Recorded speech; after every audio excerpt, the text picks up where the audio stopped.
In this video, I'll show you how to make affiliate links for your brand with pretty links. All you need to do is to go to your WordPress dashboard and go to plugins.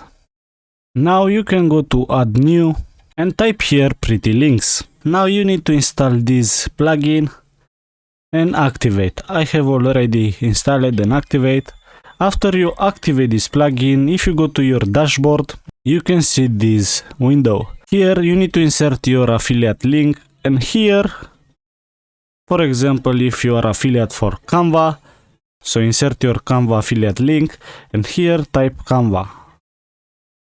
Now you have your domain /Canva.